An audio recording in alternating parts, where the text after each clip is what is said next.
نہیں تو ان کو تابعی نہیں کہیں گے. کسی صحابی سے ملاقات نہیں ہوئی تو تابعی نہیں.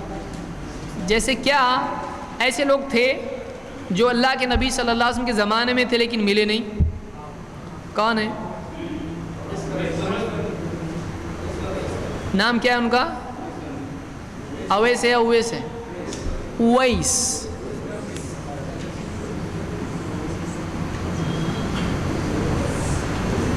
اویس ہے وہ اصل میں.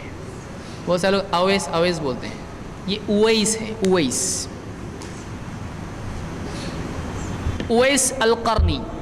ان کی والدہ کی خدمت کی وجہ سے یہ اللہ کے نبی صلی اللہ علیہ وسلم سے ملنے کے لیے نہیں آئے تھے.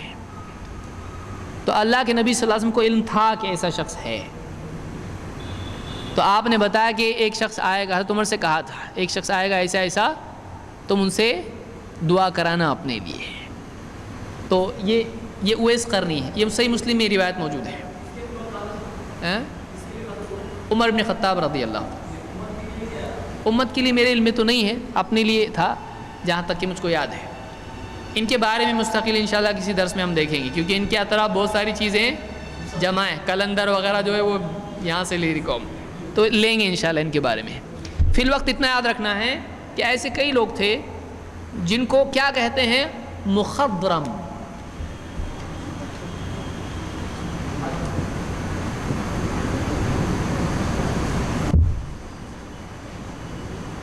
مخضرم کون؟ وہ شخص جو اللہ کے نبی صلی اللہ علیہ وسلم کے زمانے میں تھے لیکن ملے نہیں. تو کیا ان کو صحابی نہیں بولیں گے؟ بولیں گے کہ نہیں؟ اور ان کی روایت معتبر ہوگی کہ نہیں؟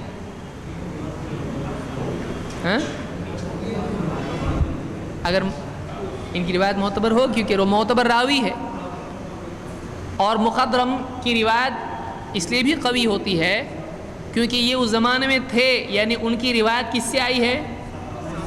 صحابہ سے آئی ہے. ان کی روایت کہاں سے لیتے ہیں وہ لوگ؟ صحابہ سے لیتے ہیں.